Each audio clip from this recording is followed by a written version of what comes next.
Welcome back to the Stephen Hogan podcast. Thanks for being here. Appreciate it. Today's guest is Chris Loocke. I'm going to tell you a little bit about him. He graduated from the Berkeley College of Music with a bachelor's degree in music business management. He's had a lot of success as a songwriter, guitar player, and on the road, as well as a producer. His songs have been cut by Tim McGraw, Brantley Gilbert, Tyler Hubbard, Jake Owen, Red Farron, Brian Kelly from Florida Georgia Line, Chase Bryant, and many others. He's also produced music for artists Red Farron, Brian Kelly, Cale Dodge, Chase Rice, Josh Grayson, and others. His music's been on CMT, NBC's The Voice, Comedy Central's The Daily Show with Trevor Noah, and more. One of the cool things I think about him from his bio here is that he's recorded guitar for major musical theater productions featured nationally and at Nashville's iconic Ryman Auditorium and the Country Music Hall of Fame. In addition, Loocke has been booked for various music videos that have aired across all of the big networks, CMT, MTV, GAC+. Plus, he's stacked several high-profile live performances on the ACM Awards,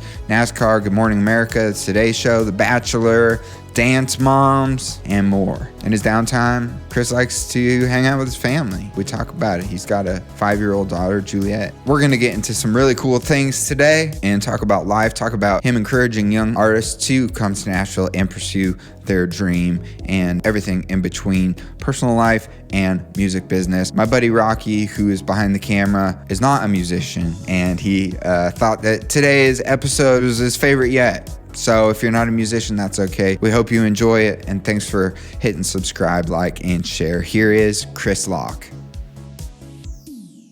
This is the Stephen Hogan Podcast. You went to Berklee College of Music. Yeah.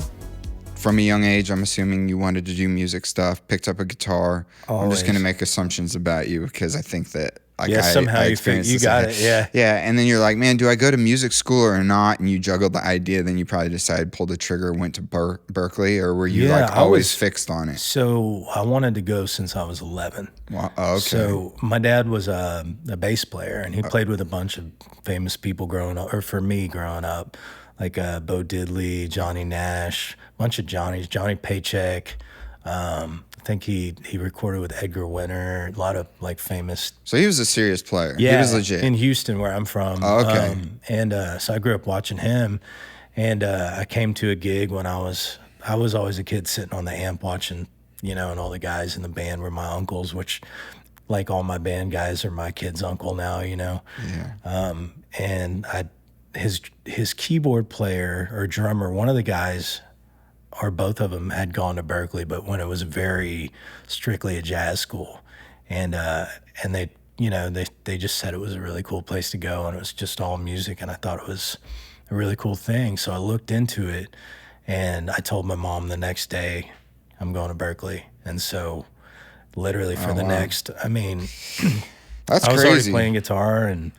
So you were fixed on it. Like you were like, I'm getting grades. Didn't apply to another school. Just like, went and did it. That's cool. So, dude, so like when we first messaged, I think that you had said you were, doing the guitar thing full time. Like, yeah, you spent your life playing guitar. You wanted to go to Berkeley, went to Berkeley, just shredder.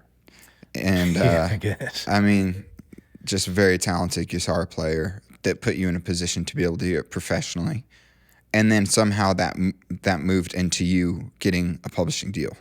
Yeah. How did that work? That was a really interesting curvy path. But so first couple years I was in town, I did the band thing. I started a band with some guys and we wrote music, and it's a band you would never have heard of, but we got signed by Buddy Lee Attractions, who had Florida Georgia Line at the time, and I got into writing, and we wrote all our stuff together and all that. And the band kind of fell out after a couple of years of doing like military bases and the NACA championship or whatever that was, where we got to basically showcase for a bunch of talent buyers.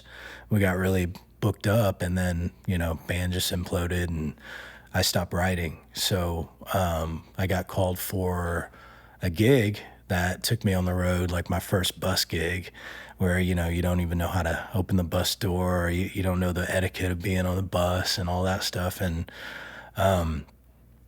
that led to me just playing with a bunch of different people. I started out with Josh Grayson from American Idol, and then ended up going to some other gigs, Jana Kramer, and then I ended up with Chase Rice for about 7 years. So by the time I had gone to the Chase gig, I was back into writing, but I was just doing tracks and writing my own stuff by myself. And so I'd be on the back of the bus just with a laptop and a guitar, just making stuff.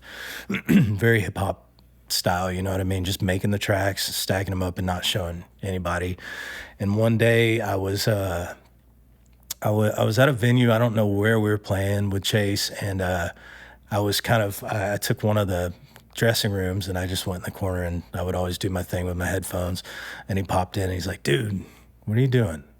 And I was like, "Oh God, this is not the one I want to show you right now," but I played it for him, and he's like, "Dude, that's awesome." And so over the next year or so, he would poke in, and then, I could tell he was listening. And then he told me he wanted to sign me to Sony and start a new publishing company. And so that happened, and I guess they had everything drawn up, and it was right before COVID. We were in London, and I talked to his manager, and they basically said, "We got everything drawn up. We're having the meetings next week." And then Thursday that week, COVID shut everything down. So the deal completely went out off the table. I mean, maybe it would have come back, but we just didn't push on it. And then, we were off for about 5 or 6 months, and thank God Chase took care of all of us. Like, it was no shows, no money coming in, kept us on salary. And then out of nowhere, Corey Crowder from Tree Vibes called me, who one of my best buddies, Cale Dodds, introduced me to when he was on the road writing Drinking Beer, Talking God with Chase. And basically called me and said, "Hey, I heard one of your demos that Cale sent me. Tree Vibes is looking to sign somebody who does what you do. Are you interested?" And I said, "Hell yeah, I'm interested."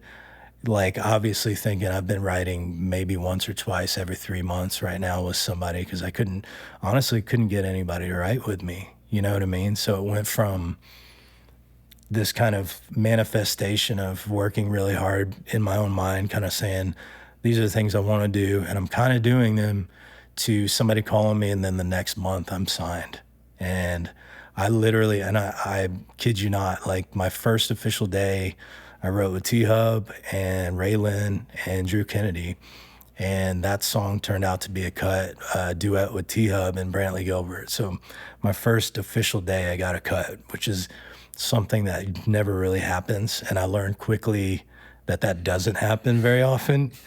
But you started at the top of the mountain. Yeah, right? That's a long story. Hopefully I condensed it enough, but that's kind of how it. Yeah. That was a lot of touring, a lot of really sharpening, trying to get the best as I could as a guitar player, and then just I was always recording when I was a kid. I was 12, 13, I had a recorder, and I would record my bands, and so I've always been into production. So it just kind of naturally, I got really lucky, but it also naturally just kind of shifted that way. And, also had a kid around the same time. So I was able to be home, like when she started walking, we were doing 200 shows a year sometimes, so I wouldn't have been home for any of that. Wow. So kind of that worked awesome. out. Yeah. And so she was born during COVID? So she was born right before 2019. Okay. So that's cool. Yeah, having a kid changes everything. For the best, though. Just the best. I mean, that was what Kanan said, I think. The same thing happened to him. His kiddo they're maybe a few months apart in age. But he was like, I was able to be home with the kiddo. That's really cool. Yeah, it kind of, it was just this crazy, I think the door opened and I just took it. And luckily, and thank God that Leslie DePiro was there, because she saw something in me and decided, all of it happened while everybody was Zooming. So we couldn't meet in person. We talked on the phone a couple times and sent in some demos, and T-Hub and BK listened to them, and I guess they saw something, and they knew I didn't have any money coming in. So, I mean, they sped it up as fast as they could, and I'm super grateful for it, because it got me out of a huge rut, and also just put me right in the fire. which was amazing because I had no idea what the hell I was doing. There was a level of preparation though to be put right in the fire because you're on the bus for sure. all those years making tracks, making demos. Was there a thought in your mind where you were like, man, I am making these because I think I'm going to be able to use them to pitch Yeah, for, of course. for co-writes? 1,000%. Okay. It was always, yeah. even before then, it was like, before I kind of had that in my mind, it was more of a, I'm gonna stack these up and do something with them, because I remember years ago I had put them on this Jingle Punks or something like that, and I had gotten placements at on The Voice and CMT and stuff like that, and just they didn't pay hardly anything, but I saw a little bit of promise in it, so I would just make stuff when I had time, and I still do. Like I have way less time to do it, but I still get up in the morning when I can or before writes and try and stack them up, because I mean, I've had big cuts that way, and I mean, sometimes you can't be there in person, and they can send people stuff to write to, and I mean, it's been awesome. So yeah, I guess I was preparing, and I was manifesting that as well. I really did want to do what I do now, and I remember reading a book. I think it was The Power of Your Subconscious Mind. Oh, interesting. Yeah, is that the title of it? Yeah, The Power of Your. It's kind of a hippie manifestation book, but I've read those though. I'm into them. It works, man. Like it's mainly just a really precise form of, it's just like praying. I mean, it's you focus on the things you want, and you just say it over and over, and you write it down. And a lot of things I remember with my first endorsements that I got as a guitar player. When I first moved to town, I wrote down a little list. It said like companies I want to work with, and I put check boxes next to them. And when I moved to my new place with my wife, I had checked all of them off, just because I kind of had maybe internalized it and had seen it every day or something. But I feel like that's the way a lot of the good stuff is at least presented itself, by just kind of focusing and trying to enjoy the process of things, and maybe see the outcome of it in my mind a little bit. I guess that's kind of the gist of the book, Yeah. But, yeah, it's there's a book I read called Psycho-Cybernetics, and it's essentially the same thing. It's about programming the subconscious, because that's what's running the majority of our thoughts. It's incredible, because if you do it positively, good stuff tends to happen. But most of us dwell like what's not happening, and especially in songwriting. I mean, that's something you think about every day. Is like, I mean, and your best buddies sometimes are having 5 number ones in a row, and so you're watching that. You're like, why am I not having it? And you shifting your mind is like, I am having that success. Like, this is my journey to it, and I'm on the path. And as soon as you start thinking that way, phone rings or somebody texts you like somebody's cutting this, or I don't know. It seems to really be a thing. Like at least for me. And I think maybe it's just positive thinking, and also maybe that's the secret of it. Like the secret everybody talks about or whatever. Yeah, that book. But yeah, you still fight for it every day, though. I mean, you have to. What has songwriting taught you? Gosh, man, it's taught me so much about just the process of songwriting, and being in a room with people has kind of influenced the way that I think about quite a bit, but mainly the process of being something together at that moment, and trying to figure out this puzzle of this idea that we have, and just being there. I kind of was telling my wife the other day, it's like an escape room. So being in the studio or wherever you're writing for that day is like playing words with friends in an escape room, and you don't get out until you finish the song. Or and so it's some days.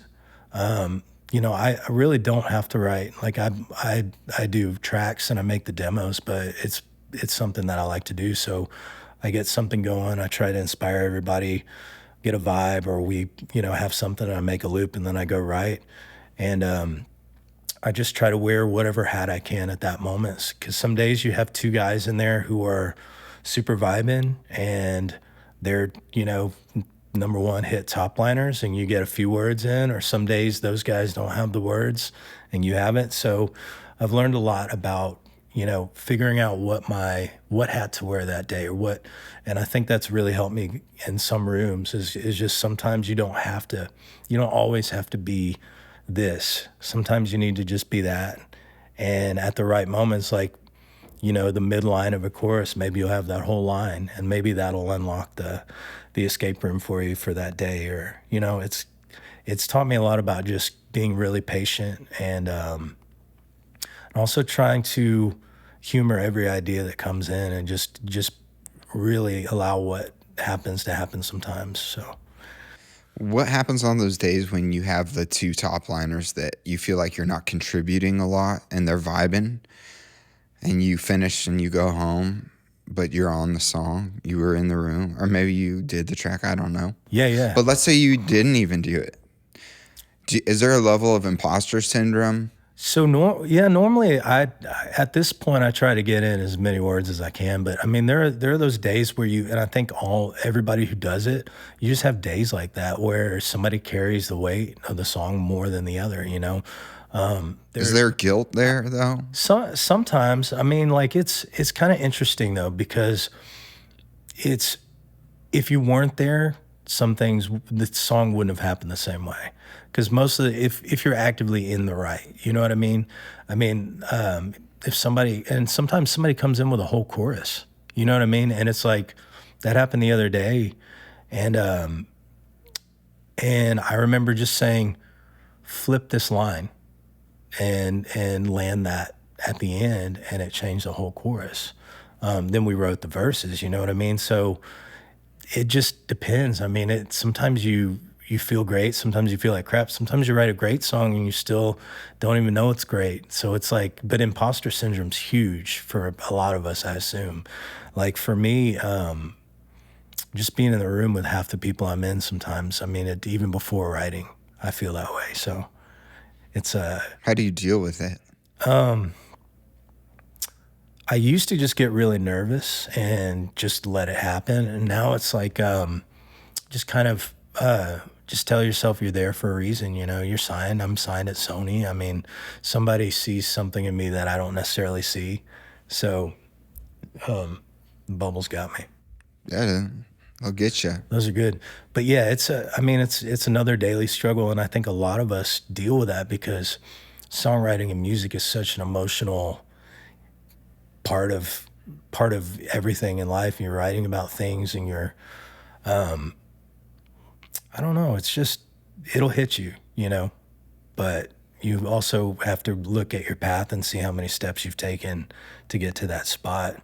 And at this point, this is my 4th year doing it professionally, I'm finally kind of above water, which is crazy to think.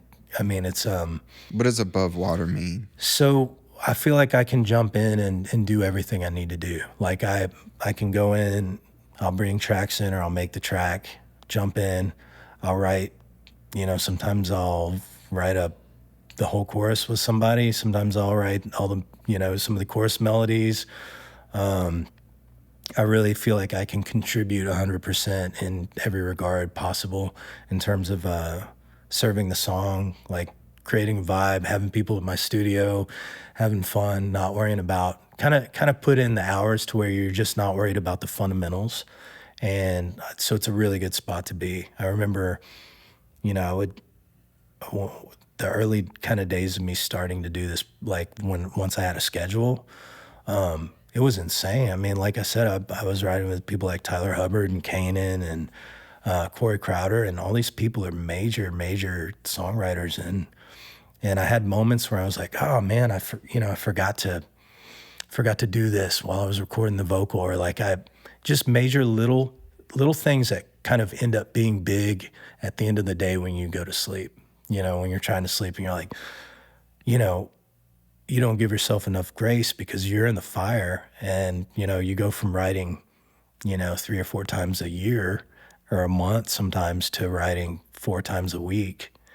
And then I had a song with T-Hub that blew up, and that next month, I think that was 2 months in, my schedule went from really good to like Red Akins, you know, to just insane writes. And so, And for those listening that don't know about Rhett's success, yeah, I mean, just say who he is real quick. just, I mean, obviously he's Thomas Rhett's dad, but he's written just some of the biggest hits in history, and he's a member of the Peach Pickers, and just a legend. But I mean, just an example of some of the amazing people I was put in with. Yeah. And so I made it at that moment, I guess maybe my first month, I was like, okay, I get a draw. I'm getting paid to do this. So I'm going to sit here and listen and try and learn as much as I can from these guys, and get in as many words as I can too, and say the stupidest crap that I can if I have to.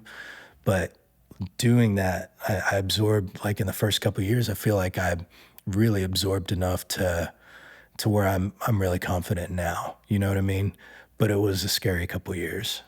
Was Tyler Hubbard one of your biggest songwriting mentors?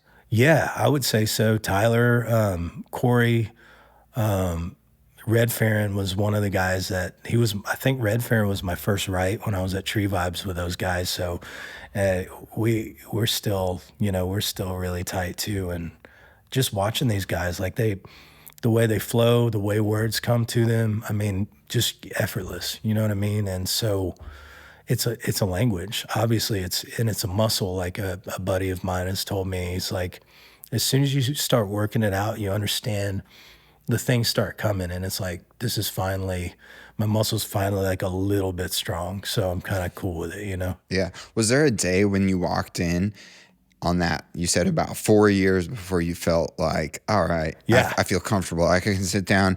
The cortisol's not there. Like, I'm just comfortable. I'm going to grab a coffee, whatever. Like, my adrenaline's not pumping. Was there ever a time where you sat down and you're like, whoa, like this changed? Yeah. Like, dude. and you just like realized it? Like from being nervous to just being cool. Yeah. Was there a day when you just like looked up and realized, I haven't been nervous in a while? Yeah. Oh yeah. I remember telling my wife that. I was like, man, I think it was after a write. And I remember just, I had written with Bob DiPiero, he's a legend. I'm a Hall of Fame songwriter. He's written, I don't know how many number ones, but I wrote with him, and he had told Leslie, his wife, who was the head of Tree Vibes, it's like, Chris has really done, like, he's really come a long way. His lyrics are getting great. Like, the tracks are great. And she texted me that, and it just completely lit me up. And I remember kind of absorbing that and then going in just with a little bit, just, you know, like a little bit of confidence, no arrogance, because the arrogance is impossible to have with something like this, like maybe for somebody else, but the cup's definitely half full all the time with me. I'm just trying to fill it up as much as possible with everybody I meet, and also help them do the same if I can. So, but yeah, I remember just feedback from people every once in a while, like, you've gotten better, you know, just keep going. So That's cool. yeah. So what would you tell younger folks, or maybe even older folks? They're just songwriters in general and they want to be better. Maybe they do it just for fun. Yeah. But what is a core principle you've learned about songwriting that you didn't know before you got that pub deal? I mean, just studying the way words come out, and studying the songs that you listen to, and understanding that there's a language that goes into building those songs. And especially in country now, is just little things like alliteration, you know, trying to focus on two words that have the same first letter sometimes, or internal rhymes, something like that. Just trying to connect the dots with all these little devices that you can use, and like gags, like basically different ways to spin words and stuff like that, which, you know, like I remember writing with some of the guys from Tree Vibes and just kind of hearing them talk about those things. And I remember being like, did they call them gags? Crowder does. Yeah. Okay. Yeah. What does that that's mean? the gag. So like the gag of this song could be like just a play on words, or like, you know, some songs kind of tend to lend themselves to little things like, this is what we're trying to say with different words, or something like that. I think that's the way you would say it. But I would say just keep going. I mean, write a bunch of stuff by yourself, because I write crap by myself all the time, and I don't play it for anybody. Might play it for one of my best friends, and I'll usually get like, that's really cool, you should play that for somebody. And some of it's more so just practice, and maybe I'll play it for somebody, but you really have to kind of run the water. Like I was watching the Ed Sheeran documentary, the Songwriter documentary, which is incredible. And I remember I was watching that with Chase Rice when we were on the tour bus, when we were playing together, and all of us, and Jeremy, our drummer, and we all just got lit up when we watched it. And I remember hearing him say, you just have to write and open up the tap and let the rusty water run until it's clear. And so, I mean, at this point, writing however many songs you do a year, doing what I'm doing, the tap's finally kind of, the water is finally good. So you just have to keep, search for feedback, join NSAI or join, like there's always somebody who can give you feedback somewhere, but getting feedback also helps with a little more validation. Like maybe I should keep doing this. And you need that. You're going to need that a lot as a songwriter, especially if you start doing it for money, because sometimes that's all you get, until you get a cut or. Yeah, I wanted to talk to you about that because the financial side on songwriting is, it's interesting. Oh yeah. Can we go there? Yeah. And what's your view on it? In terms of like the payouts, or well, let's start like on songs. So for you, you're a producer and a writer. Yeah. So that helps a lot. So that helps a ton. Yeah. So can you explain what that means for people? So, well, basically, when I'm writing, I have my draw, which is like your salary. So the bubbly got me again. Yeah, dude. We're drinking really fancy water, everybody. That's why we're burping. Everybody that's listening, it's a San Pellegrino. Pellegrino. I don't know how you say it. Yeah, you need to deal with these guys. But it's Pellegrino, yeah? It's from Italia, yeah. I don't know how you say it. Pellegrino is real American. Yeah, Pellegrino. But we went with fancy water, so I digress. Yeah, wait. Hold on, where was I at? Oh, the money side. Yeah, because you produce and you write, so that means you're double dipping financially for your revenue stream. And it helps a ton because and where I am on my second deal, like I'm super happy. Sony's amazing, Rusty's amazing, Tom, my guy. They've set me up good to where I'm comfortable, and I have some of my publishing that I retain.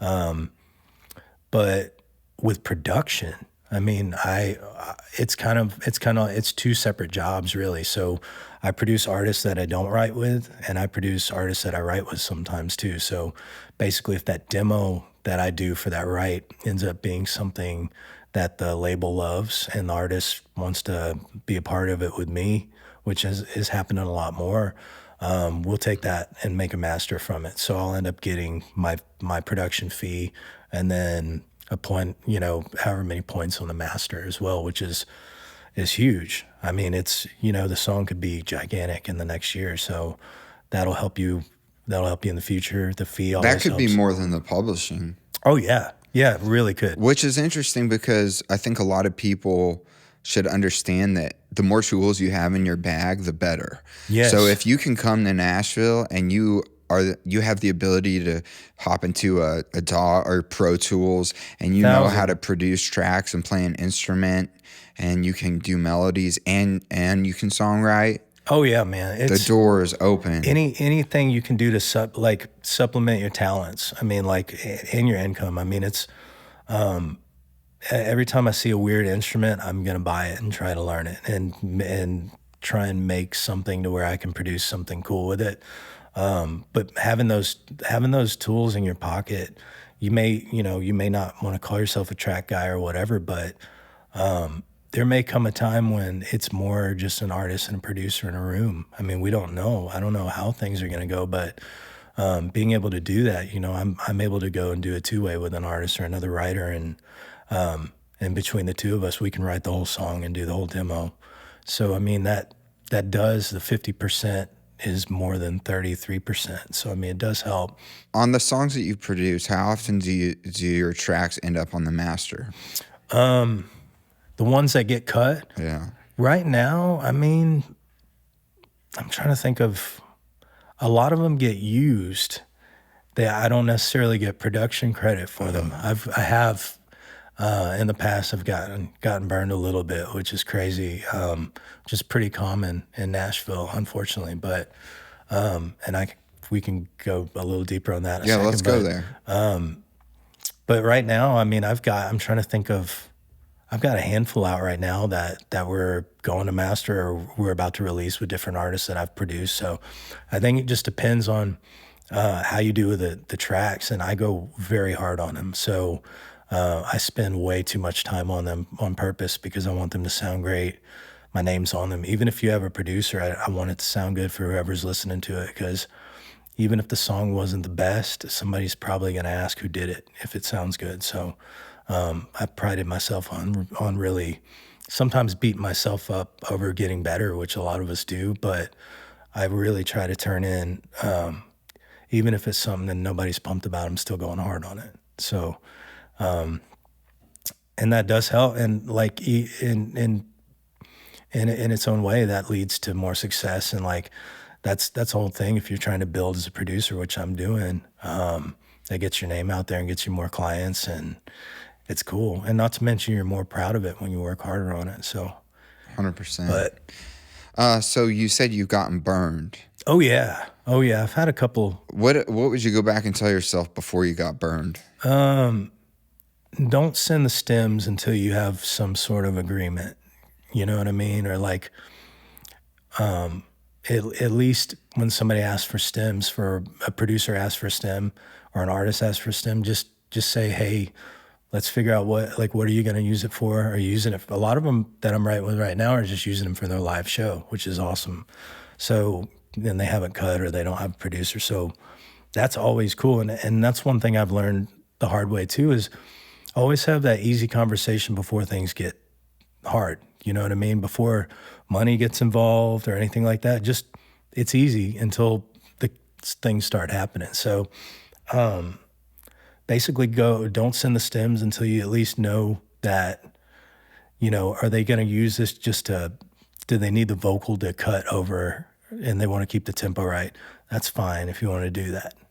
But as soon as you start using people's stuff, you know, like using my guitars or using the whole, you know, all my programming and stuff like that, that's in any other world, in hip hop and pop and all that, you're a producer on that. I mean, if that stuff ends up on the record. So in country, a lot of times, which is a cool thing, because a lot of us, like a bunch of my good buddies who are kind of at the same level, maybe even higher than me, because I'm kind of mid-tier at this point. I feel like I'm still climbing, but we kind of have this pact to not do that to each other. So, if I produce you, and your producer or whoever did the track or whatever you did has something that we need that I think is, or you think it needs to stay and it's that good, if it's in there, then you're getting co-production. And so I think it's important for all of us to try and create a culture of that, to just to help with it. Because I mean, it's crazy, and I won't name names, but a lot of my buddies have had the same issues. And I mean, these are people who have deals with all the major companies. I mean, sometimes mostly major label artists, and they don't even know what's happening. So, and then a lot of times it doesn't happen on the same token. So, but and then sometimes they'll use stems, or they'll just recreate your whole track, riffs and all, like everything that I made up. And sometimes that's tough to swallow, you know? Yeah. But one of the conversations I had recently was about draws and first-time draws for first-time writers, etc. When you went to that and you kind of did that the first time, how much did you know about it? Zero, man. Did you have a entertainment attorney read over the contract? Yeah, I had a lawyer. Did you have any negotiating power? Not really. I mean, it was kind of like bubbly. Yeah. It was I think for a lot of us, when you get your first deal, it's I'm just happy and lucky to be here. You know what I mean? It's a think of everybody in town who doesn't have this deal that you want. And you have no credibility at that point, aside from the fact that they think that you're talented enough to be on their roster, which is another, like the hand-in-hand thing that kind of balances the weight, is that you literally have no track record. I mean, you're an idea. So it's kind of like it's kind of like the Fire Festival. That could have been a great festival, right? But could have been. You know what I mean? Yeah. But there's you just don't know. So there's a trade-off for not getting that much money. Yeah, and you don't have to say the number that you got, but I mean, what do you see? I'll say it was half of my salary when I was touring, and I left the road to do it. So I really was, I was kind of strapped for a couple of years. You know what I mean? Luckily, I was producing artists, so it really helped. But generally, I would assume that a lot of people, I mean, they start out probably below what I was doing. And I hear people starting out at like 25 sometimes. Mm-hmm. You know what I mean? Like, I'm not quite sure now, but I mean, it's kind of like an entry-level job. And you also give up all your publishing. So you only get the writing share of, you get your like I'm a C-Sec, so you would get your 50% of the song, which is a lot still when you get a hit or you get something that pays out. So it's a gamble. Because I'm curious too, and this is a conversation that I just love to have because I'm so interested on the business side. But when it comes to that, you're no negotiating power, no clout. I mean, you can kind of wiggle. There's a little wiggle, but you can't. But you also don't want to rock the boat and be like, hey. You don't want to piss anybody off because you don't want to lose a deal. You can't piss anybody off at that point. Yeah, I mean, you want to be cool. Yeah. So you have to pay your dues. Yeah, it's like the Jason Aldean: pay your dues, play for free, pray for a honky tonk destiny. Dude, yeah, exactly. But it's like that in the true, songwriting world. So you paid your dues on the road, but you didn't pay your dues in the room. Yeah, dude, the contrast of that was crazy too, because I'd been on tour for a long time, just working my butt off to get consistent and get good. And like, and by the way, for people listening, or watching, Berklee College of Music is kind of like to me, it's like the Harvard of music schools. Yeah, that's what they say, man. Also same town, which is kind of cool. Yeah. And so it's like you go to this prestigious college. Oh, tons of chips on your shoulder, dude. And you come out of it and you go on the road, and you could be making the same as someone that didn't go to college. Yeah. And then you take a half pay cut to go sit in a room and write songs. Yep. After having been the equivalent of what a Harvard grad would be in music. Man, when you get to Nashville, none of that matters. And quickly, you learn that very quickly, because now, it doesn't mean it doesn't help you sometimes. Like there's some really amazing things that I've learned from that education, like tons of it. But when it comes to the name of it, maybe somebody would say, that's really cool. But, a lot of times you just don't talk about it. It's not something that you're not advertising that. And when you first get off the boat to Nashville, you do. You know what I mean? That's all you got. And so, when you're at school and you're kicking butt in these ensembles and getting good grades, you definitely have a little bit more of an inflated sense of your ability, And of course, at that point, I was a good player, but I wasn't a Nashville player. And so when I got to town, I remember just meeting these players, because you have to go out and do stuff. Go out and meet people, Whiskey Jam, all that stuff, and just watching these people rip, and then getting on gigs and thinking I could do it, and just remember just completely falling on my face, because it's just a different way of doing things, you know what I mean? Like taking your first artist gig and realizing that you need in-ear monitors, or you need road cases, like just really simple, stupid stuff, but stuff that you have to learn very quickly sometimes. And then trying to get really consistent, get good tone, learn how to deal with auditions. Like, it's crazy. And so you come in from a school like that, just kind of thinking, oh, this will be easy, or not necessarily that, but it'll be easier than it is. And then you realize you're kind of standing in line with a lot of other people who are just as good or better than you. And so you have to make your own, find your own path, which is cool. But yeah. But it's led you to where you are. It's all part of your story, man. And it's cool because I'm sure like anybody that went to that school that went all the way through that didn't drop out like John Mayer did and actually actually finished, I'm sure you can look back and remember lessons you learned of professors or things that you were taught that you applied today. 100%. So I'm a little interested in going back to just the financial side, because that's so important, and I think people don't understand where the money's at in music, right? And also owning masters as well.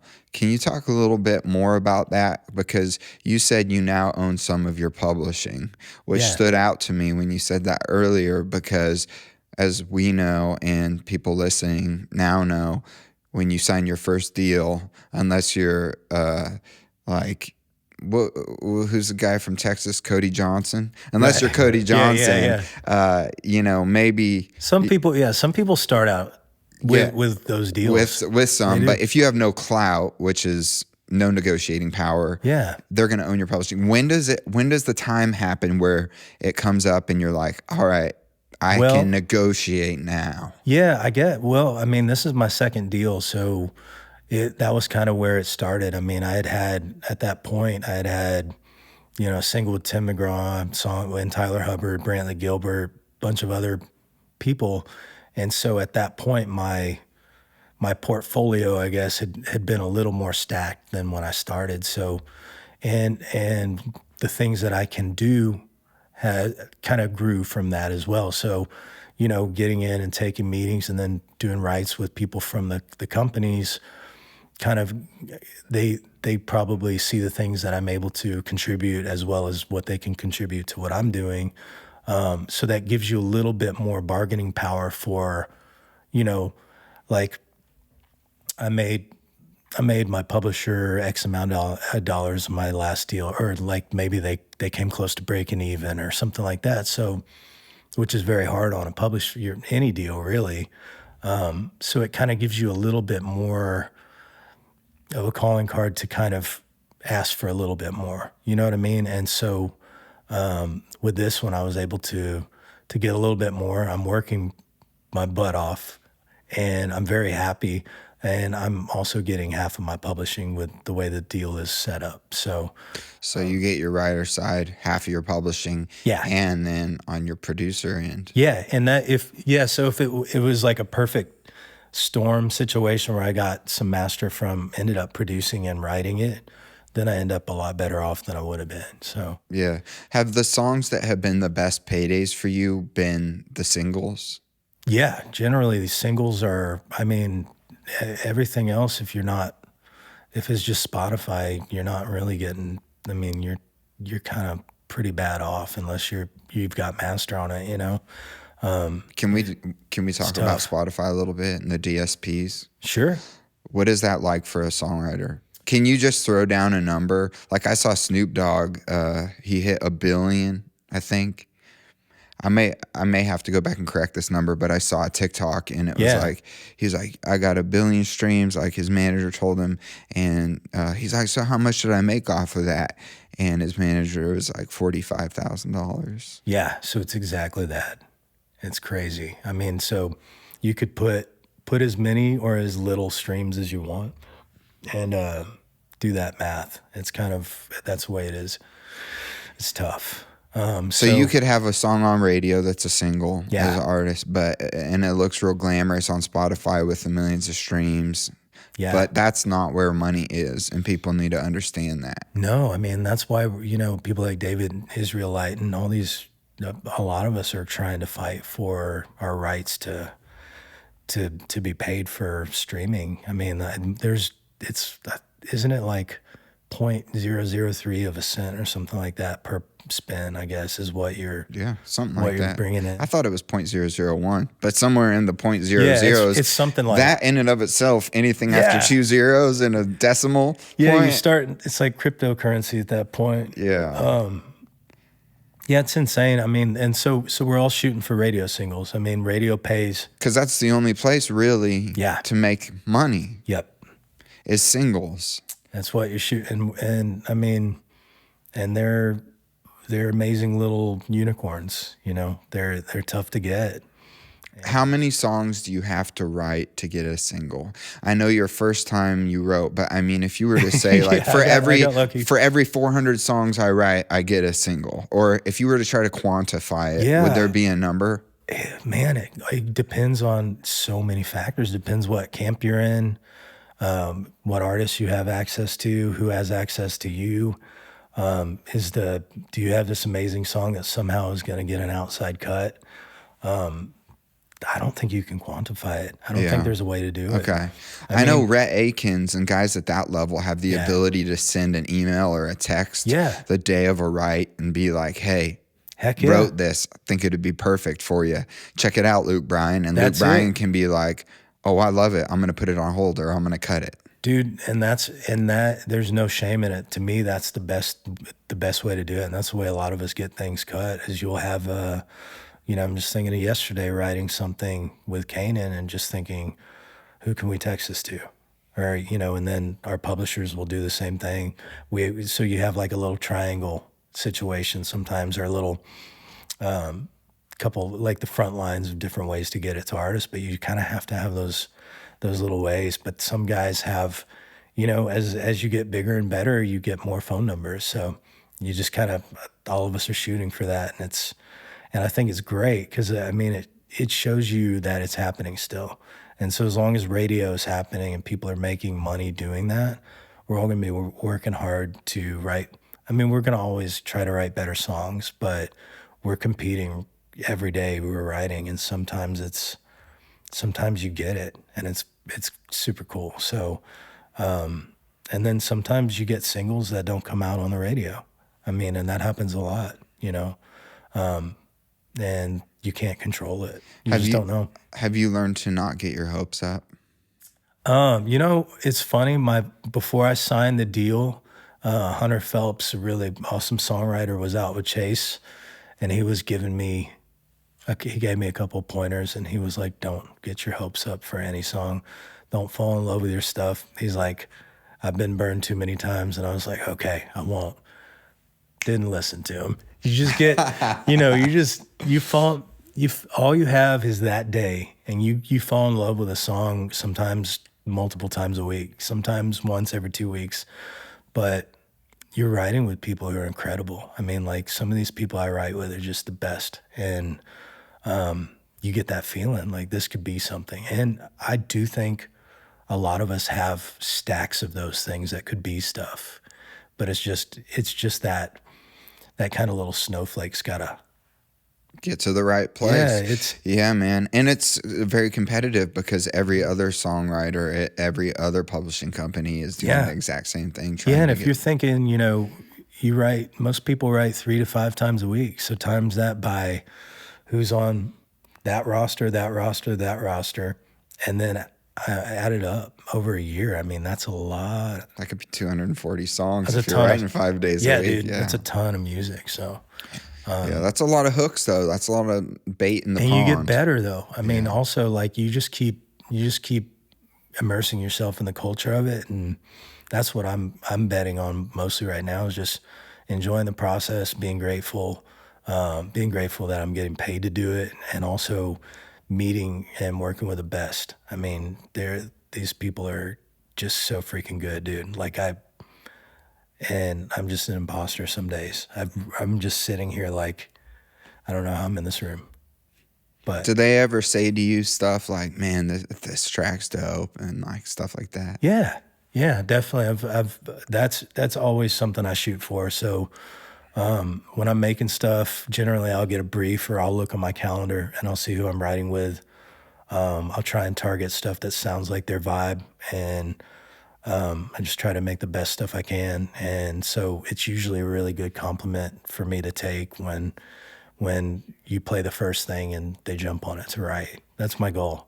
How many of the artists you're writing with are young TikTok artists? Man, quite a bit. I'd say a couple years ago it was even more. I feel like TikTok is kind of, I don't know what it's done with us, but I feel like maybe it's plateaued a little bit with the artist signings, or maybe they got backlogged with a bunch of them. But I remember like every week for a while there was a new TikToker on my couch. Right now it's more of signed artists just being kind of told to be on TikTok compared to the way it used to be maybe a couple years ago. What are some of the things that you've seen and witnessed or heard from signed artists in terms of how much of their career is in their hands, such as growing an organic fan base on TikTok?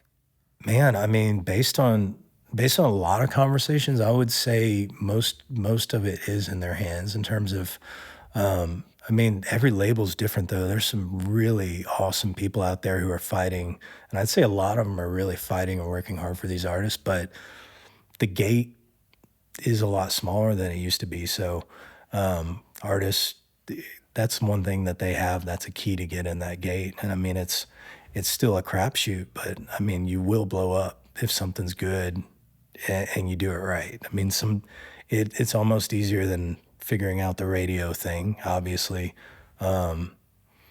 So yeah, I don't really know much more about it. Have your singles that you've had been songs that came from a sit down writing session where you were like, I'm going to try to write to make a single? Or was it, I'm going to just try to write and make the best song we can today? Because I feel like you can write from both of those headspaces where it's like, all right, what chorus, what hook would be like the thing that would just be radio 100% up the middle and kill it, versus what's going to be something that is actually a truth or part of my story or someone else's story in the room. I think there's a lot of times where you just try your hardest to bend those lines together, if that makes sense. You want to take, obviously an honest story is going to compel people because they can connect to it, and then trying to use what you know to create something that might be popular is something that you would do. But I mean, 9 times out of 10, when you go in just thinking single, the artist goes a completely different direction. I mean, there's so many things that you're told about, like so-and-so, like Chesney's not looking for songs like this anymore, or so-and-so's not looking for this for their album. And the single is exactly that. So there are days that, sometimes it's frustrating because you'll ask people like, who's cutting? What are they looking for? And they'll be like, just write the best song you can. Just write a great song. And I do think that's the best way to look at it. Unless you have an end that's directly linked to what's about to happen, and you know that you have something that you can kind of curate for that artist, which we do that. I mean, we can go in and write something that feels like Blake Shelton or feels like somebody, but sometimes you do it too close. Like sometimes it's just ends up being almost an interpolation of their old stuff, and it's like, this is too much. Like boys around here, like they want something completely different. So every day is just, I don't know, man. I think that's it. Go in, just try and vibe, have fun. If you like, everybody writes titles down, look through your titles. Maybe I'll have a track, maybe you have a melody, maybe somebody will come in with an idea, or I'll come in and I'll have a chorus. I sing with an acoustic, or just lean into it. I mean, there's no rules, which is cool. And as soon as you start to think like, let's write this today, sometimes it just backfires on you and you end up getting stuck, or I don't know. It's an interesting thing. There's just so many ways around to get to a song. So I would say just try to be inspired. That's what I'm trying to do now, Yeah. That's a great answer. Try to be inspired, man. Yeah. Go from your heart, gut. Yeah. Just do something that feels good. In the last 4 years, what is the moment that you're most proud of in your career? Oh man.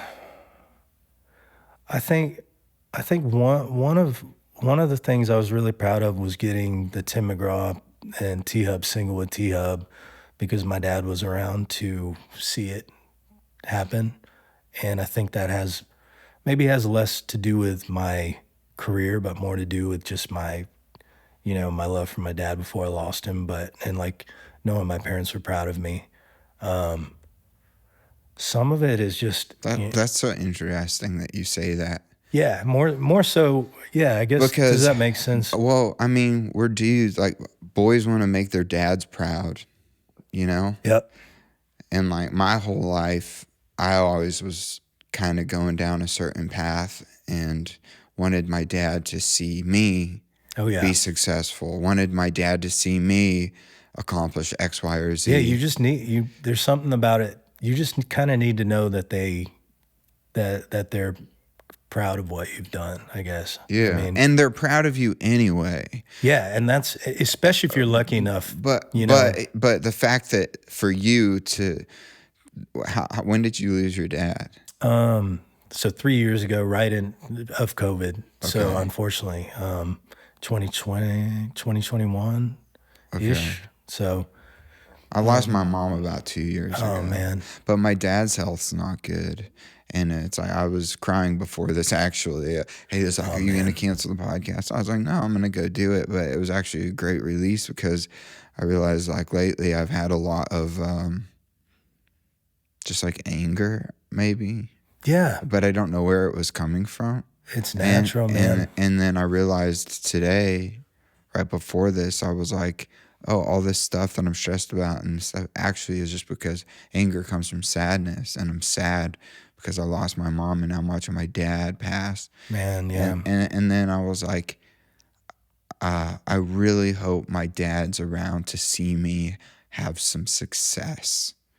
And by that, I mean in the way that you defined it. Yeah. Having your dad see Tim McGraw and Tyler Hubbard have a song together that you wrote, like that's like job well done, son. And there's like a closure there especially for growing us. up in music, watching my dad play music and just having, and I felt that, I know he felt that with me about touring and, like being able to play a stadium or be on TV. Oh yeah, sure.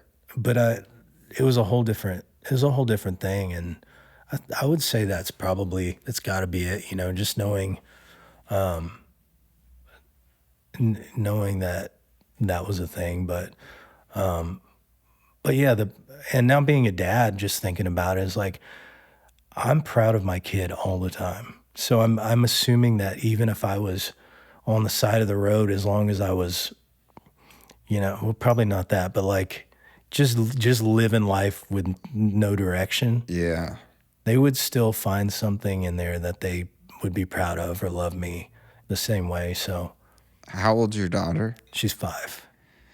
How has being a dad, being a parent changed your outlook on life? Man, I mean, first and foremost, meeting my wife changed all that from what it was. But how long have you been married? 10 years. Wow. Yeah, dude. I'm a veteran now. Dude, straight up OG. It's been awesome. But Rocky over here is engaged. Oh, congrats. And he's only 18, by the way. Oh God, I'm sorry. No, I'm kidding. Dude, that's awesome. Honestly, don't let anybody tell you it sucks, because it is what you make it. It can suck, but I mean, it's your choice. I think it's cool. I told him, I was like, hey man, I think that the fact that you're getting married young is actually like going to save you so much crap down the road. So, oh yeah, because marriage is a commitment. It's love. It's a choice. Because you're not going to feel like some days it's like, I love you, but I don't like you. Well, as soon as the kid comes into play, that dude. becomes a huge thing. And it's like, but at the end of the day, you guys created this kid, and it's like, and you look at your kid and then you talk about it, and you both light up, and like, you have a little one now. So I would say the biggest change was that there was a point where I thought music was my purpose, which music is a big part of everything that is me, and it always will be. But you find out quickly the thing that matters the most, and it's obviously that kid. And it's, dude, I mean, just so lucky to be a dad. I mean, it's the coolest thing. Yeah, just that's how I feel. It's changed everything. Yeah, every single thing, and I can't think of anything being negative. Honestly, I really can't. I mean, there are things that it's harder to do things sometimes, but you also work harder so that you can do the things that you really just want to be. I mean, ideal day for me is to go like hiking at my land with my kiddo and my wife, and just be a dad. I mean, so I work as hard as I can so that I can have a couple days to do that here or there. So yeah. Yeah, for me, that's my favorite thing in all of life is to be able to just spend time with my wife and son. Dude, if I would have known that, I probably would have done that out of the gate. I was definitely a little more. My wife was always like, I want to be a mom. I want to be a mom. And I'm like, I gotta achieve this first, or like, I'm still on the road, and it's like, as soon as that kid happened, I felt so almost stupid, like this would have just made everything better. So how was it being married and being on the road? For me, it was easy. For some guys, not so much. How was it for your wife? So she's a nurse, and we worked it out for several years where we kind of like, I was gone a lot, but generally country schedule, is you'll leave maybe Wednesday night, get back Sunday if you're lucky. Some weeks you're out for 3 weeks, but generally you'll have 2 or 3 shows a week, unless you're on a big tour. Like there was a tour we did with Kenny Chesney where we did his whole tour, and then we were doing chase shows in between. So if we were on the West Coast, we'd be gone for a long time. But was that with Chase? Yeah. Open support for Kenny? Yeah, it was a blast. Was that in arenas? Yeah, arenas and stadiums. Wow. It was cool, man.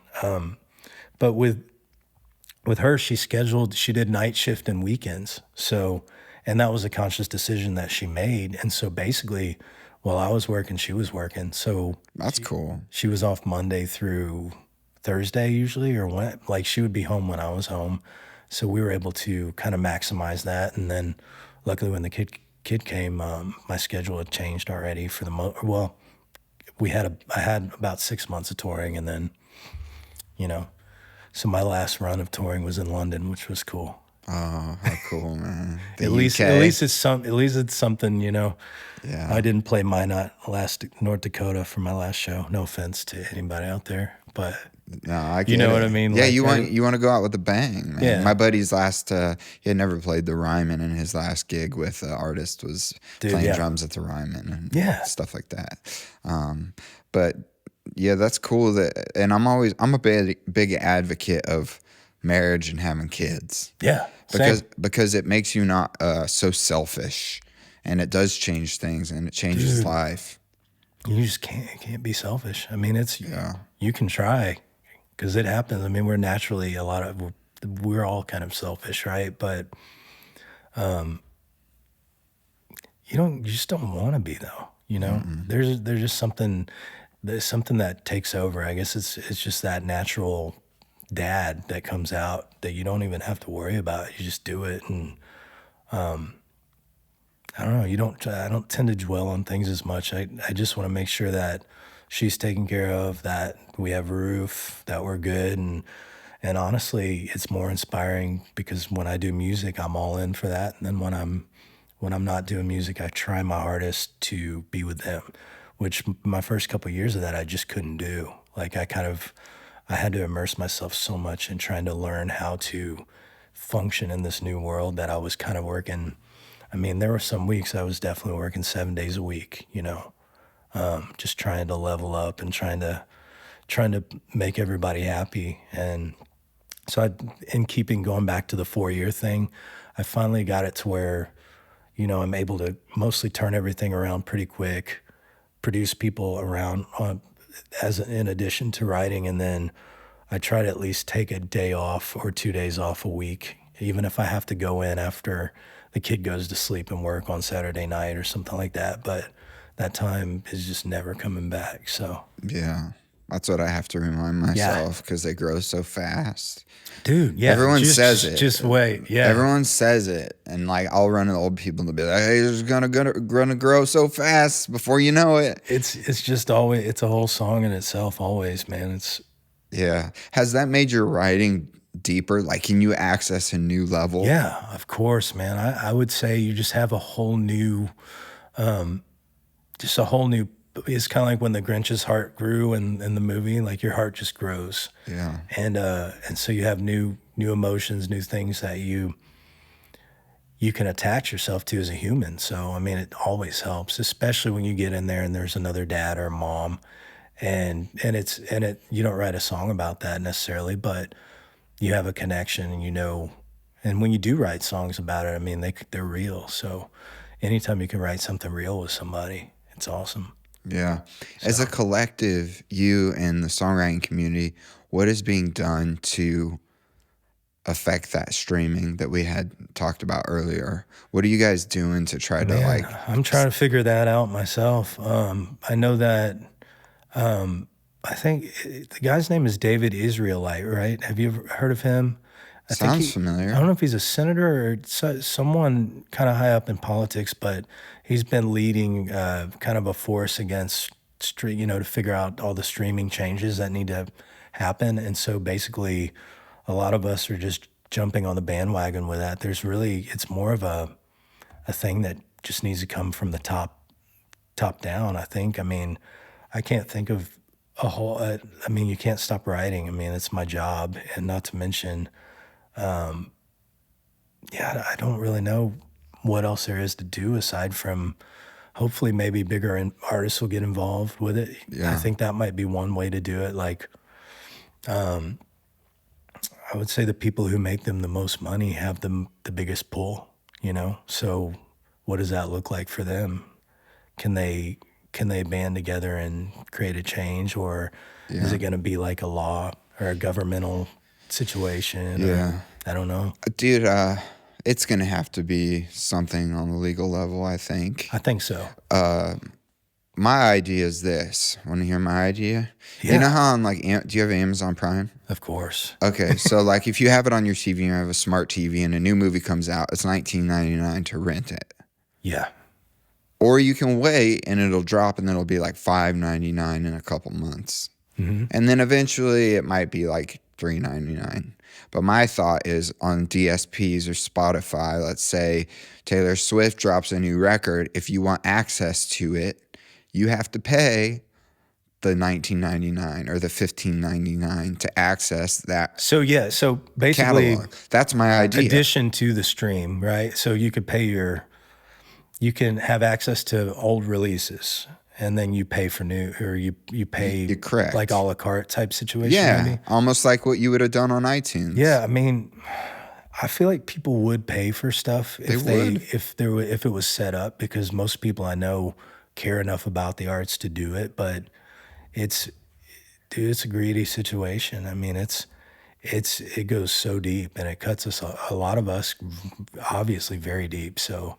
Yeah. I know it's changing. It may take a while, but things are gonna turn up. I don't know about retroactive payments, which would be, for people who have streams in millions as writers, what's gonna happen with that? I mean, are you gonna? I don't know if that'll ever revert to where you can make anything off of anything that's passed, but it sure would be cool, right? Yeah. When you were young, did you ever think like, someday I want to be married and have a kid and buy a house, and I'm going to support it with my music career? I kind of thought I'm going to support myself with a music career. However, and I'm pretty sure I'll be married and have a kid, but I didn't know that they would come together the way they did, if that makes sense. Yeah, I get that. But I didn't, I never had a plan B with music. I mean, from even before the Berkeley idea, like, I think the first time I picked up a guitar, my dad was like, I knew you were screwed. He was like, I knew, because he had done that his whole life and he had had some success with it, but he was like, it's going to be hard and I support you. Luckily, I had just complete support from my whole family, extended family. And even when I wasn't good at anything, you know what I mean? They saw how driven I was to do it. So I just didn't have a plan B with it. And I do think that's the best way to go into all of this too. Because if you have it, you're going to take it, probably. I've got buddies who are super talented who moved to town who are like, well, I'm going to do this for a little bit, but I can do this too. And as soon as it gets hot, a lot of people are going to go and do that, you know? So I guess that was more of wasn't quite sure I was going to do anything till I met my wife, to be honest. I mean, I was just so focused on doing music, so into trying to be something or trying to learn or that until that hit me in the face, I didn't really see what was most important, if that makes sense, which I'm so glad that I got so lucky, to be honest. Yeah. And I feel like just in talking to you, you're someone that is gifted, but also you put in your 10,000 plus hours, you know? So there's the, and this is what people need to understand also, is that the whole, you know, overnight success story doesn't ever, you don't see what's behind it. No, yeah, it's the iceberg thing, right? It's tons of hours, tons of hours, not even worrying about hours. You know what I mean? Just trying to get proficient at an instrument, trying to learn how to record something, listening back and hearing things that suck, trying to figure out how to play to a metronome, or, you know, how to even learn enough to sing, to help sing when you're in a room with people, and then the writing part. I mean, that's a whole new part of that 10,000 hour thing. I mean, it's a lot of woodshedding, you know, as they call it. Like, you're just kind of on your own in your little studio or working with people and nobody sees anything. And then obviously when a press release comes out, you got signed, or a big song happens, some people are like, what happened? Like, that you just got signed for nothing, right? Like, you haven't done anything. And it's like, dude, I've been hustling hard. Like, every day when I'm on the road, I would have my computer out trying to make something, just trying to get better, trying to figure out, like, a lot of it's just putting puzzle pieces together. So, and that's what I'm still doing. And most of my buddies, like, we're all just try to keep inspiring each other to get better and better, because things flow easier when you do that. Obviously, it's like anything, I'm assuming. The more baseballs you hit, the better you're going to be at hitting a home run. So just trying to hit home runs, just, you know, trying to hit the ball, actually. And then just hit the ball, make contact. A strike's okay. A strike's okay. A couple strikes are okay. A foul ball's okay. Yeah, dude. You're still in the game. Make contact. That's what they always said. Dude, what would you tell the younger person that just graduated high school, that plays guitar, that wants to move to Nashville? Do it. I mean, seriously, a lot of people will say Nashville's overrun by guitar players, musicians, blah, blah, blah. I think if you're the right person for it, you're gonna get hurt. Your ego's gonna get hurt. You're gonna have to learn, but there is still, even today, with people from LA coming in flocks, and there's still a gig for you if you can contribute something. And that gig may not be anything, but that gig may introduce you to 4 more people that know 4 more people that get you something huge in 5 years. So I would say do it. Don't wuss out. Just, and if you want to get on a boat, you have to go to the port. And so if you really want to do what they do in Nashville, you just have to come. And maybe it's a situation where you can't be here full time, but you need to take trips. at first, just do it. See how it is, meet people, but don't be afraid, because you just can't. And back to your boat analogy, what makes a good sailor?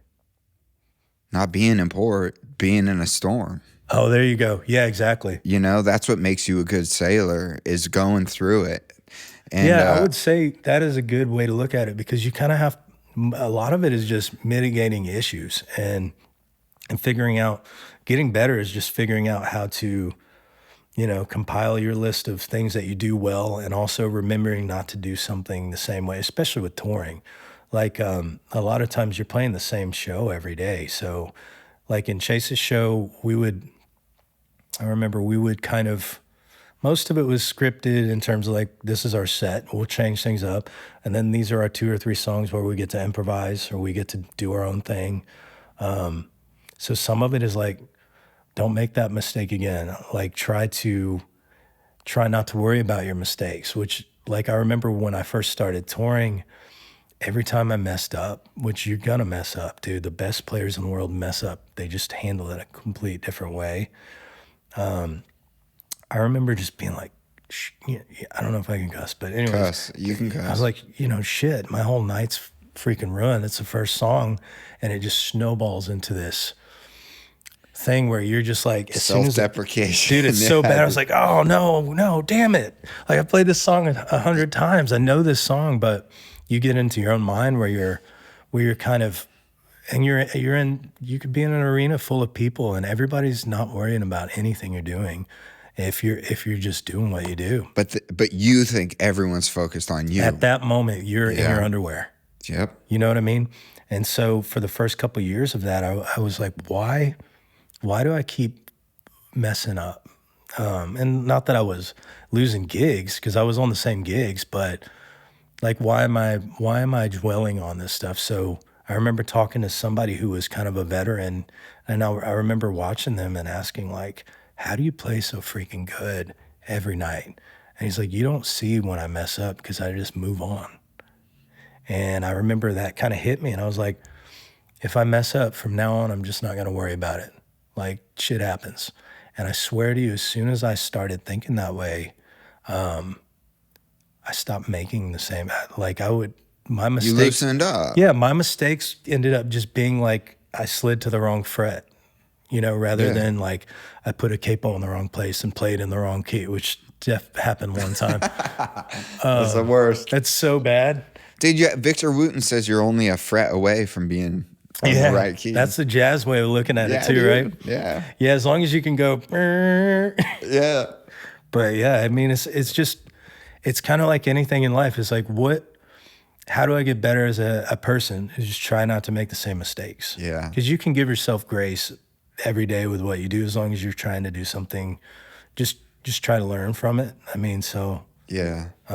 Well, I asked you that question about moving to town and what you would tell people and you're the first person on the podcast to say, just do it. Really? Yeah.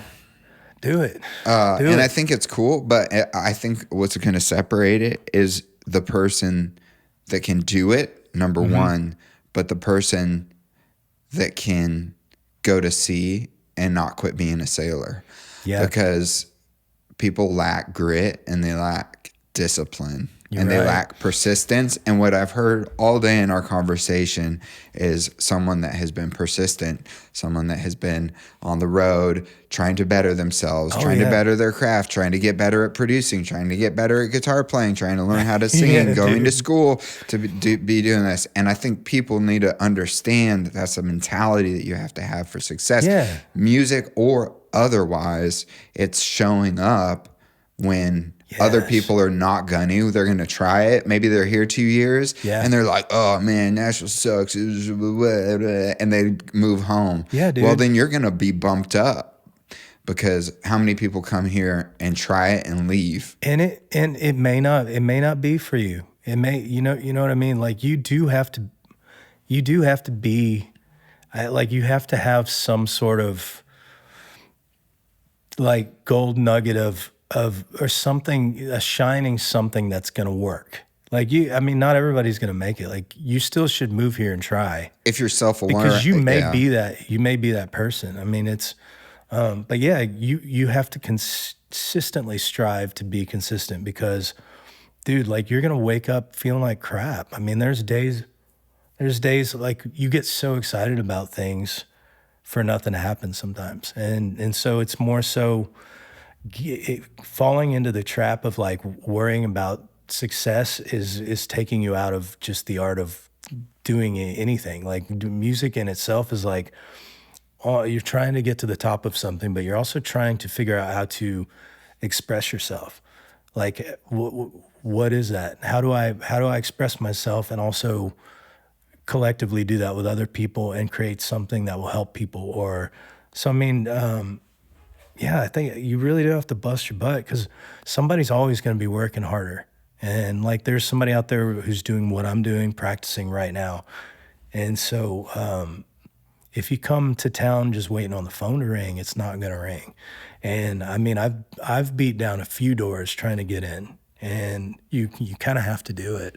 I mean, I think about some of the things like when you're first in town, even now sometimes, but you get somebody's info and you bug the crap out of them.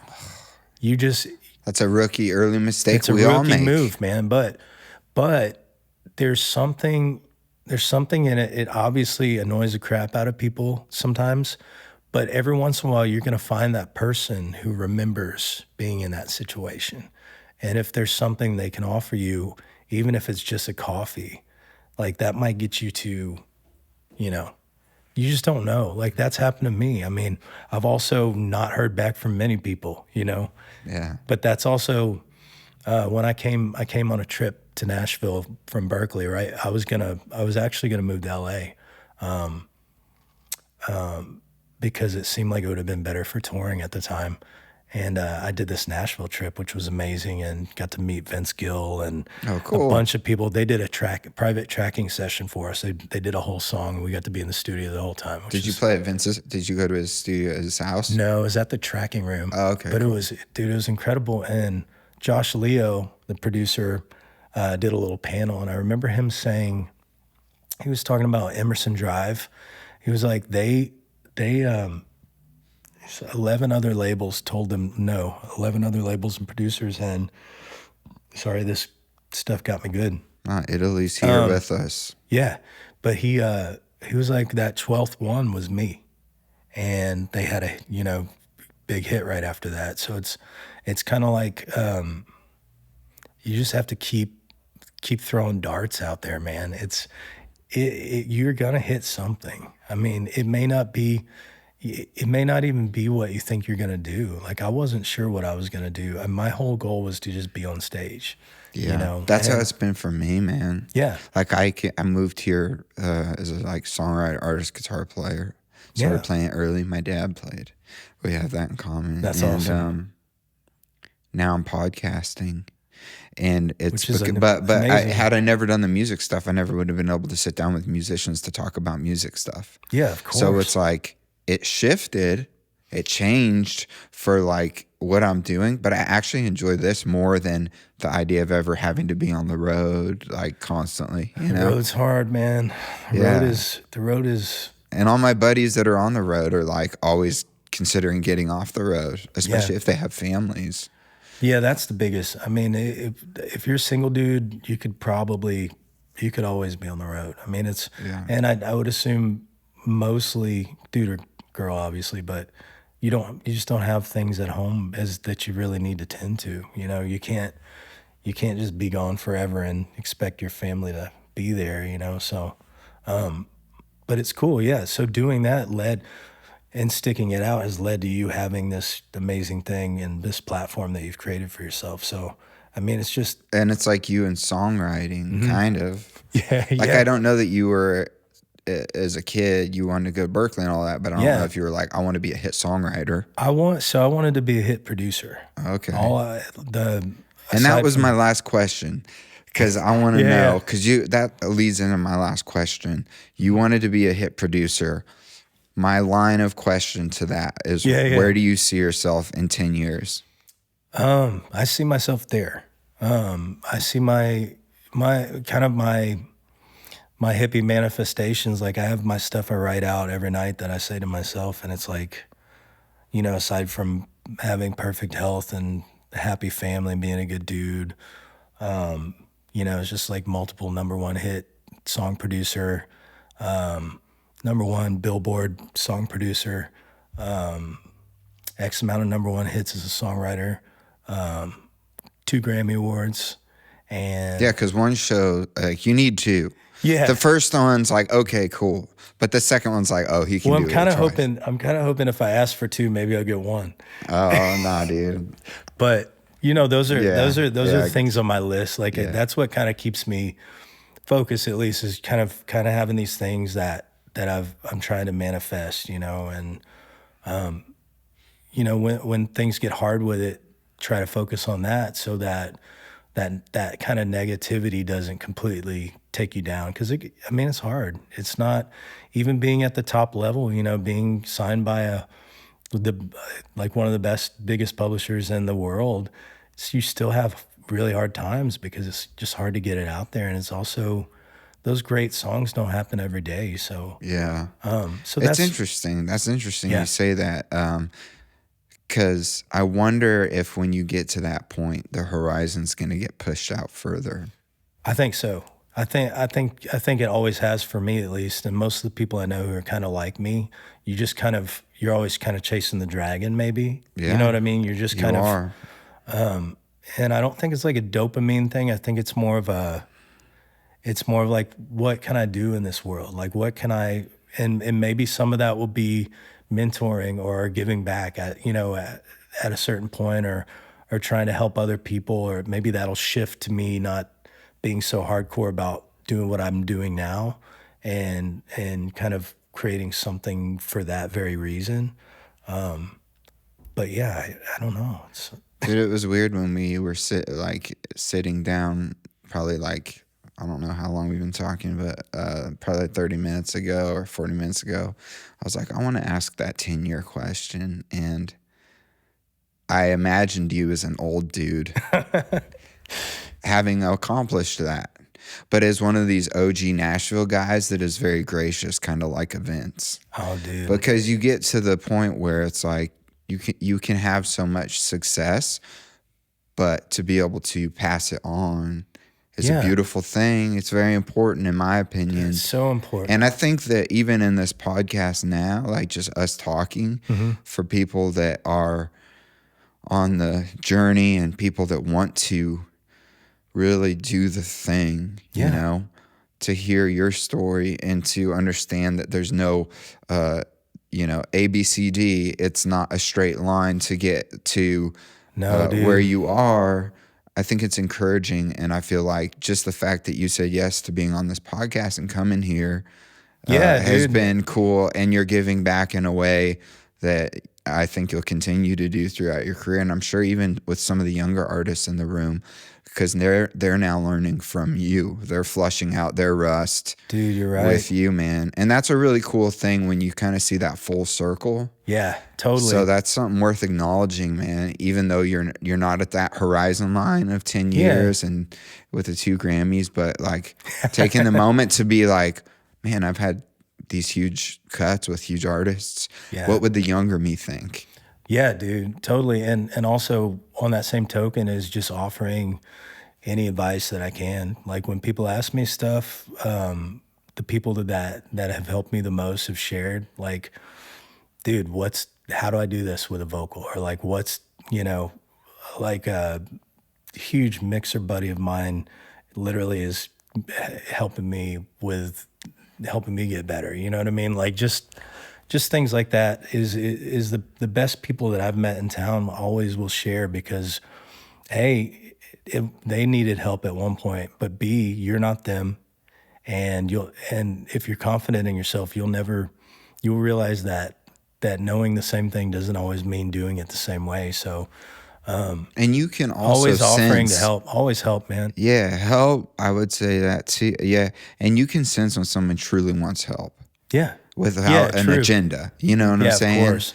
Like when they're just like graciously coming to you being like, man, I have this question. Would you be willing to help me with this thing? Dude, I'll send you a freaking whole book worth of stuff if you ask me something. I don't care. Like I'm the same way, man. It's it's only going to help. It's never going to backfire you to help somebody. Yeah. I don't think. Yeah. Where can people find you, Chris? So you can find me on Instagram, Chris Loocke Guitar, which is spelled Loocke. And then my website is chrisloocke.com. You can, if you're looking for producer or whatever else, you can just email me from both of those. So, which is one of the cool things because people can actually access you to produce their projects. Yeah.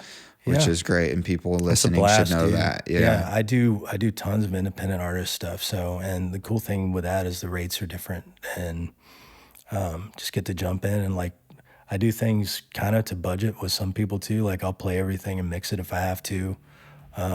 Just depends on how much time I have. So yeah, cool, man. Love collaborating too. So, is there an email address that you'd like people that want to do that could hit you up on too? It's just my name, Chris Loocke, Loocke @gmail.com. Okay, sweet, man. All right, everybody, you heard it, because now you can get Chris to produce future Grammy Award winning. Yeah, dude, it's producer. Wishful thinking, right? Yeah, no, you have to. I love that. I love that you think that way, and I could talk to you all day about those because I'm a big reader, and it's all self-help stuff. Yeah, we've got books to share. Yeah, dude, I think we could. But thank you for being on the podcast. I really appreciate it. Thanks for having me. Yeah, dude, and it was great meeting you. So cool. Yeah. Yeah, man, I feel like I made a friend, so. That's the goal, dude. It is. It really is. All right, awesome. Peace. Rock and roll. And that's a wrap with Chris Loocke. Chris, thanks again for being here on the podcast. Please, if you enjoyed this, hit subscribe, like, share. It's not that hard to hit that little subscribe button. And I got to tell you, the majority of people that listen are not subscribed. I appreciate you being here. Every single person that listens to this podcast is a blessing to me, and I hope this podcast is a blessing to you. Take it easy. I'll see you back here on the Stephen Hogan podcast next week. Until then, stay safe. Peace.